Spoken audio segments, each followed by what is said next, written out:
Like, why is it like guaranteed that we're getting lies? Yeah, because it's the game talking. And this is not a shot at him, but he's very extra. Like he lie. Everybody know he, but they be good lies though. I used to think Eminem was better than me. So what you saying right now? He's not. Challenge. Hey, challenge it. Game, you don't want to go versus against Yes, Eminem. I do. Game, and was there anybody that you felt like you left on stage, or you was good with it? No, I was good. It was perfect. If self-sabotage had a face in rap, it would be The Game. He went from being one of the coldest names in hip-hop, dropping real classic projects, to becoming a walking lesson in wasted potential thanks to non-stop petty beefs, goofy moves, and wild stories that never seem to line up. What? You That's photoshopped not yourself fair. on someone else and put a picture out with you and Pac. It's Pac. But it's not you. Over time, industry peers turned into critics, friends turned distant, and more people started calling out the clout chasing and ego trips that kept him stuck in his own way. Now don't get it twisted. Nobody's saying he came from a soft background. He grew up around real street energy with family ties deep in that lifestyle. And he's openly talked about how close he came to losing his life back then. But where a lot of people side-eye him is his habit of exaggerating his past, stretching stories, or straight up remixing history to sound tougher than necessary. One of the wildest rumors tied to his name is the long-running claim that he worked as a male stripper before rap. That talk floated around for years. And when a photo popped up of him wearing what looked like a thong, the internet went crazy and wouldn't let it go. And you already know 50 Cent was one of the loudest voices clowning him over it, keeping that narrative alive and buzzing non-stop. During their beef, 50 Cent used G-Unit radio to clown the Game non-stop over the alleged stripper past, and it hit a nerve fast. Somebody put my head on a stripper's body, bro. Like, and I want to say it was 50, bro. But like, what? Like, get the out of here. That's crazy, bro. Game didn't laugh it off at all and instantly went into full denial mode, saying the photo was fake, calling it photoshopped, and even accusing 50 of pushing it to mess up his image and credibility. He framed it like pure pettiness, but that excuse didn't last long once people who knew him before the fame started speaking up. What really shook things wasn't even coming from a rival or a known hater at all. It came from his own stepfather, Hodari Sababu. In a documentary about Compton's hip-hop history, Sababu dropped details Game probably wishes stayed buried forever. According to him, he and Game's mother once ran a male exotic dance club meant to help men fresh out of jail make legit money. Me and Game's mom, we started a male exotic club. What we used to do, we used to get guys that's just come fresh out of jail. A lot of these guys can't go and fill out an application and get a job, but hey, if they look good, they've been working out, we put them on, man. We get them, we get them $1,000 a week dancing. Many of those guys were in shape from working out inside, but locked out of regular jobs because of their records. The club gave them a way to earn, and some were reportedly pulling close to $1,000 a week just off dancing alone, which made the rumors hit way closer to home. Jay-Z danced there maybe twice, and 50 Cent will not let him forget it. That's when Hodari Sababu really dropped the bomb. He straight up said, The Game, whose real name is Jayceon Taylor, danced at the club maybe once or twice, nothing more. He even went as far as saying 50 Cent had every reason to drag him over it because, in his words, it was actually true. Sababu's advice was simple and clean. Just admit it, own it, and don't let people get under your skin over something minor like that. But Game ignored that advice completely. He kept denying it again and again, and every denial made things worse. Never been hot in what you just been hot and cold. You know what the is, nigga. Side of this mother. Anybody doing what I will thug up on power. The harder he tried to look extra tough or overly gangster, the faster people clowned him and dragged those stripper rumors right back to the surface. That same energy followed him straight into other beefs, including his clash with Young Thug. See, you used to be a Crip, now you're a Blood. So I don't want no smoke with you. You got Bloods and Crips on your team. And you was a male stripper once before, so I don't want to fight you. I don't want no germs from you in this. And you know I'm in LA more than Arnold Schwarzenegger, and he the governor. Oh, yeah. That situation kicked off when Game inserted himself into drama that wasn't even his. While performing in New Orleans, he called out Young Thug over comments aimed at Lil Wayne. Thug didn't let that slide at all. He jumped on Instagram, firing back, mocking Game's past, his image, and once again bringing up those stripper rumors, turning the whole situation into another public embarrassment spiral. They want all blacks to kill each other, but we're not. Black lives matter. So I salute Gang. I respect him. I'm sorry for making that post about him, you know, even though he was wrong. I seen Thug a video and shit. I think it take a real to apologize and dash. I think the next phase is getting him and Tune shit buried, cause Tune my nigga, and then getting Tune and Birdman to settle they shit and get back to getting their money, you know? Of course, the Game wasn't about to let that slide. He fired back on Instagram with slick talk aimed at Young Thug, throwing sarcastic shots and trying to clown him publicly. The back and forth kept escalating, and once family members started getting mentioned, the whole situation turned messy fast and way more uncomfortable. Doug had a quick little back and You see, yeah, it was real quick. Yeah, real quick. You know. That was the quickest back and forth. I mean, you know, it gets real. Game's crazy. You know, and I went to Atlanta right after it started, and you know. Eventually, though, it looked like things cooled off. JoJo Capone, who was reportedly cool with both sides, stepped in to help calm things down. Both rappers hit social media saying the beef was done, and for a brief moment, When Game called Slime Gate, you the same. I called it the ball when y'all walked outside. Oh no, I apologize. it actually looked like peace had been restored and everyone moved on.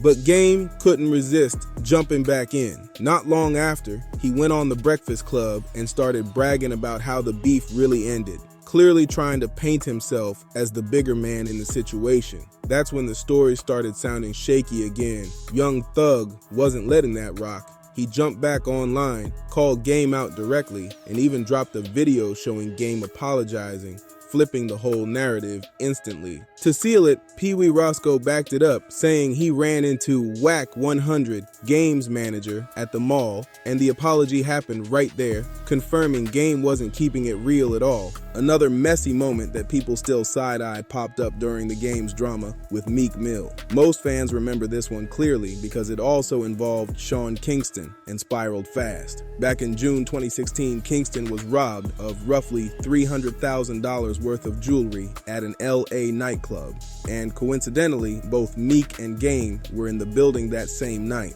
Early on, Game reportedly believed Meek had told authorities that he was behind the robbery, thinking Meek and Kingston pointed the finger at him. That assumption lit the fuse instantly, and the feud blew up from the outside looking wild and unnecessary. To many people, it felt like Game was pressing someone who was already dealing with heavy heat. Was the Game in here? The Game, the rapper, Game. He was never in here? Gino. So the rapper Game, the guy with the beard, with the tattoos, he was never here? No? OG. Was the rapper Game in here? Was the rapper Game in here? Game. The rapper Game, was he in here? At that time, Meek was deep in a public battle with Drake, and that situation wasn't exactly going his way. Maybe Game thought Meek was an easy target, but that calculation didn't age well at all. His usual strategy of trying to look extra tough started working against him instead.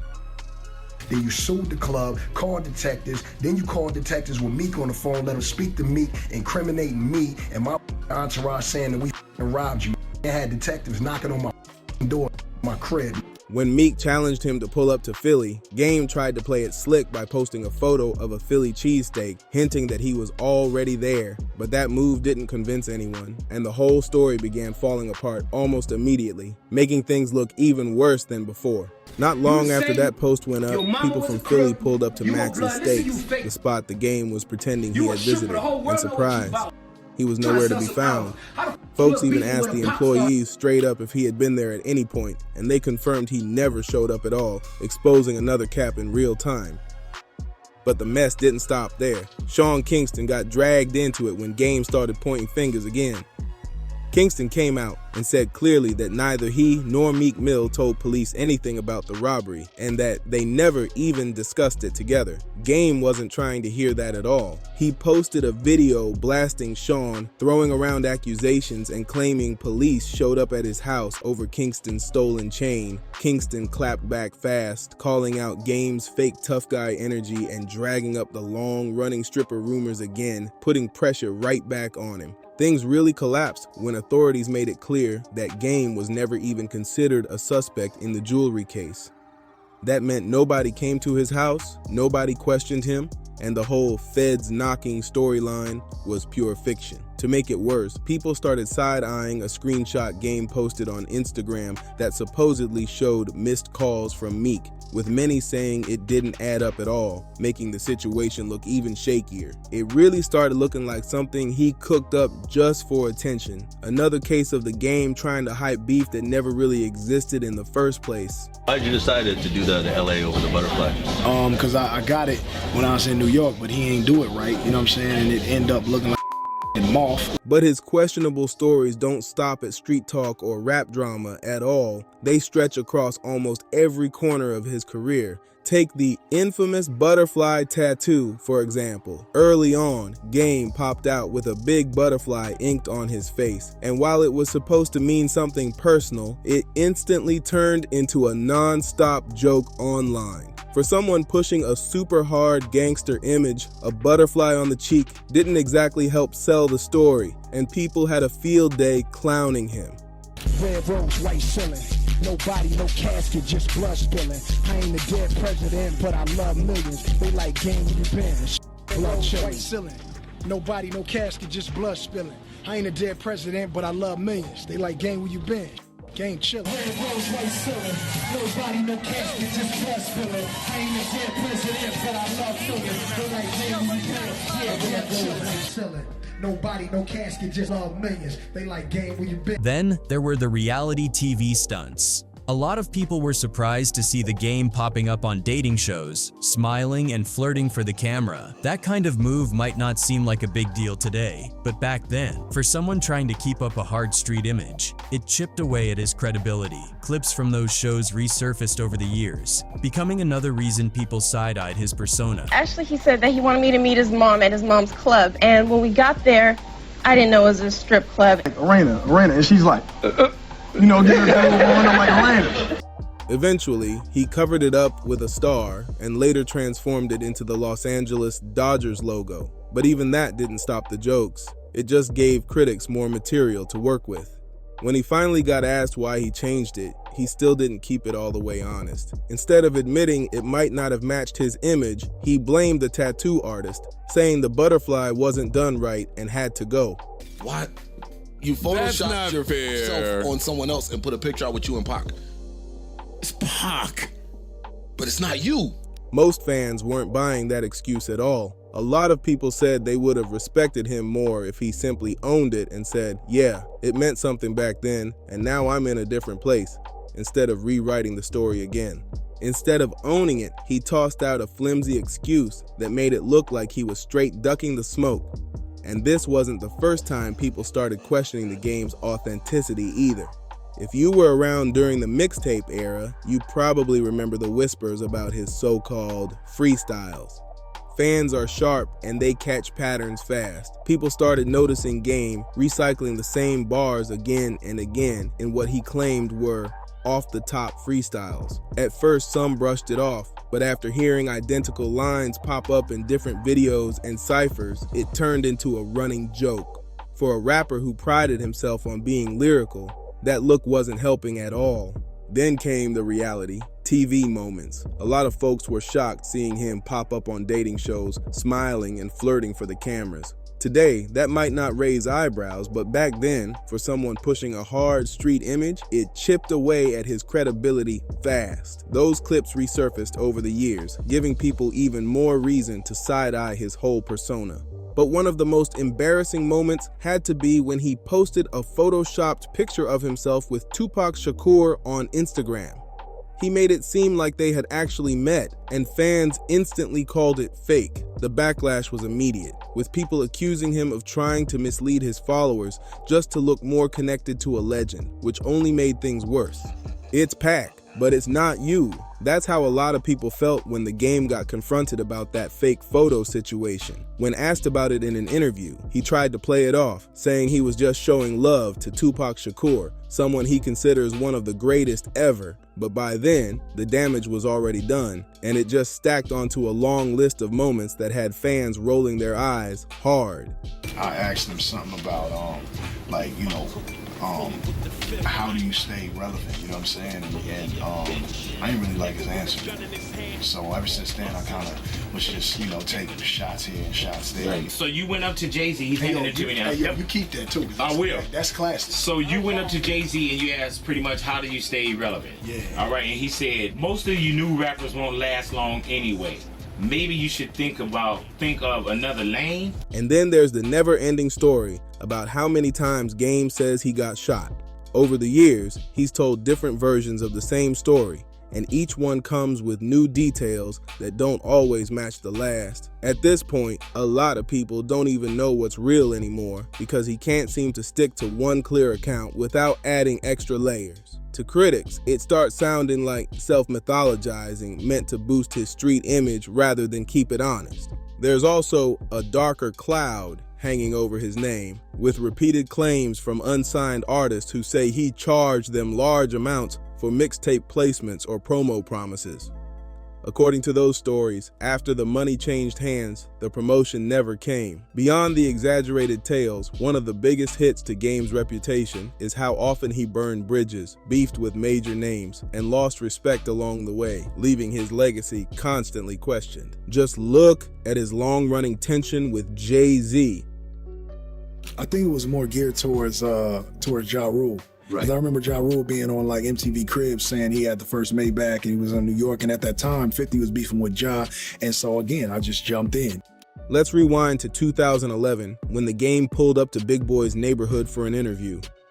Big Boy didn't dance around it either. He asked him straight up, "What's really the deal between you and Jay-Z?" And Game jumped right into story mode. He took it back to 2004 when he was still on the come up and hungry for game from the legends. According to him, he ran into Jay-Z at the 40/40 Club looking for advice on staying relevant. But instead of the wisdom he expected, Game claimed Jay hit him with a cold line, basically saying most new rappers don't last and should find another lane. Game took that as a brush off, and whether it happened exactly like that or not, he says that moment stuck with him and planted the seed for everything that followed.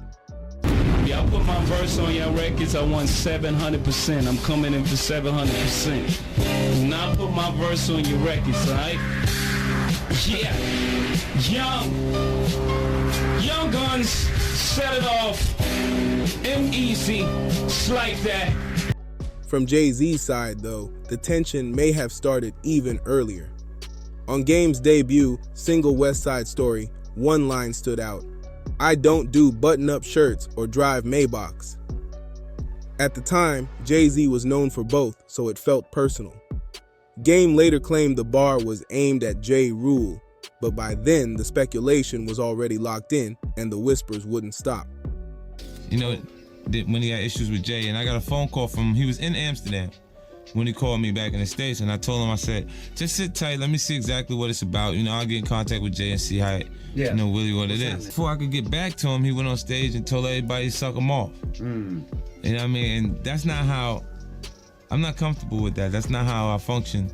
By that point, the damage was already done. And then the Game made it even worse. Just weeks later, he dropped a mixtape that included a Jay-Z verse on Get Your Money Right. A verse Jay never authorized him to use from Hobbs' side at all. That wasn't just disrespect. It came off sneaky, and the tension only kept stacking higher. Things stayed shaky as Game moved around the country, and at one point in Memphis, he even had friction with artists connected to Jay's circle. Then, to make the situation even messier, 50 Cent got pulled into the mix. Game was drifting deeper into the G-Unit orbit and found himself stuck right in the middle of non-stop heat coming from multiple directions. In October 2004, Game went on Ed Lover Show, trying to clear up the whole Maybach and button-up line situation. But by then, Jay-Z already seemed to be looking at him differently. A few months later, on January 18, 2005, Game dropped his debut album, The Documentary. On the title track, he tried to smooth things over, addressing the misunderstanding and later telling Complex, "If I've got a problem with somebody, I'll say their name, no sneak dissing." That still wasn't enough. On February 7, 2005, Jay-Z and the Rock Crew hit Hot 97 for a freestyle, and Jay threw clear shade. "If you're going to use my verse, I need 700% of your record," he rapped, sprinkling Game all through his bars so nobody missed the message at all. Meanwhile, The Game was overseas on tour with Snoop Dogg, living it up and enjoying the moment. But the second he heard that Jay-Z had thrown shots at him, it got under his skin fast. He immediately called 50 Cent for advice, looking for guidance on how to play it. 50 told him to chill, not to rush a response, and let him figure out the smartest move behind the scenes. But Game wasn't trying to wait at all. Jay-Z!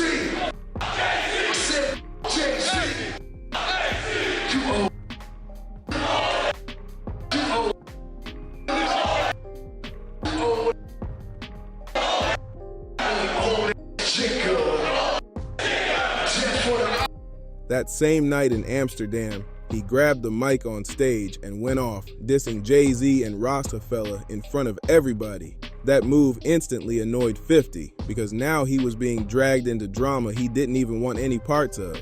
Dr. Dre even tried to smooth things over. He personally called Game after the Amsterdam stunt and told him Jay-Z said the diss wasn't aimed at him at all. Game didn't buy it. He flew back to the States and immediately hit the radio circuit, from Power 106 to Hot 97, trying to talk it out publicly. He admitted it hurt because Jay-Z was someone he studied and looked up to. And I've never had a Dre beat in my career. I've never had a song with Dre on it and Dre been in my video. Snoop has a ton. M has a ton. I don't have none. But some of what he said rubbed 50 the wrong way, especially when Game started saying he had no beef with anyone, including people 50 had serious issues with. That's when 50's trust began fading, quietly planting the seeds of their own fallout, which made the whole situation even crazier, knowing both Jay-Z and 50 had helped Game at key moments early in his career. The same people who helped boost the Game's career were now openly clashing with him. Fast forward to 2006, he dropped Doctor's Advocate and tossed playful jabs at Jay-Z on One Blood, even cracking a line about Jay still rapping at 38. He later admitted he regretted that bar, but he still doubled down afterward, wouldn't let it go, and even dragged Beyonce into the conversation, stirring more unnecessary drama. Jay-Z, who had stepped back from rapping to run Def Jam at the time, heard it all and wasn't impressed at all. Then came 2008, when a fan story started making rounds. A fan named JP claimed he ran into Jay-Z at Wimbledon and jokingly asked, "When you gonna go at the game?" Jay reportedly smirked and replied that they weren't focused on him and would let him self-destruct career-wise. When Game heard about that, he went off. Can't nobody in Countdown rap game. Kendrick do it. I love that to death. I flew past Kendrick when he was on foot in a Range Rover and showed him how to do it. Don't play with Game name. Hardest in Compton, rapping, lyricist, me. While promoting LAX, he fired shots at Jay-Z in interviews, clearly taking it personal, especially given things he'd spoken about struggling with mentally in the past. Jay-Z responded in 2009 during a Vegas freestyle, throwing quick shots at Dame Dash, Jim Jones, and Game. Game clapped back on stage in France, yelling F Jay-Z live, and the back and forth dragged on for years through songs, interviews, and subliminals. By 2015, Game sounded more reflective, saying he was proud he survived dissing Jay-Z and still had a career. But even that wasn't the end, because in 2022, he accused Jay-Z of blocking him from performing at the Super Bowl, reopening the tension all over again. When the Super Bowl halftime show happened with Dr. Dre headlining, things got even messier, Whack 100 claimed. The Game told Jay-Z something wildly disrespectful, but Game later denied that completely. He said he had no issue with the lineup and respected the culture, trying to calm the noise. Still, that didn't stop him from downplaying Dr. Dre's impact on his life and career, almost like it barely mattered at all. Then he took it a step further by saying Kanye West had done more for his career than Dre ever did, which made people everywhere roll their eyes hard, especially since he had previously beefed with Kanye over explicit lyrics involving Kim Kardashian. People who were around during Game's early Aftermath days didn't let that slide at all. To them, publicly disrespecting the man who gave him his biggest break was the ultimate bridge burn. Game later tried to walk those comments back and save face, but by then, the damage was already done after the Super Bowl situation. Behind the scenes, Game clearly held onto a lot of bitterness toward Dre. He even used that frustration to justify other moves, like claiming his shots at Eminem were really aimed at Dre instead. And since this wasn't a one-time slip, but part of a bigger pattern, it eventually cost him Dre's respect for good. The Game's repeated attempts to undermine Kendrick Lamar were another major reason Dr. Dre kept his distance. Kendrick had shown Game respect early on, even naming him as someone he looked up to on Black Boy Fly. Game was right there when Snoop Dogg passed the torch to Kendrick, and for a while, it looked like everything was solid between them. They even collaborated on multiple tracks, and from the outside, it seemed like mutual respect was there. But time after time, Game couldn't help himself, subtly downplaying Kendrick's talent, whether out of competitiveness or straight jealousy. Once again, alcohol-fueled moments didn't help, creating tension with yet another Dre protege, even while Game tried to control the narrative. At this point, it's easy to see why so many rappers slowly backed away. The pattern of disloyalty, ego, and ungrateful moves made people realize that staying tied to Game often brought more stress than value. If you rocked with this breakdown, make sure you subscribe to Dripzine, smash that like, share this video, and comment your thoughts below. Help the channel grow by clicking hype. This video right now, thank you for the support.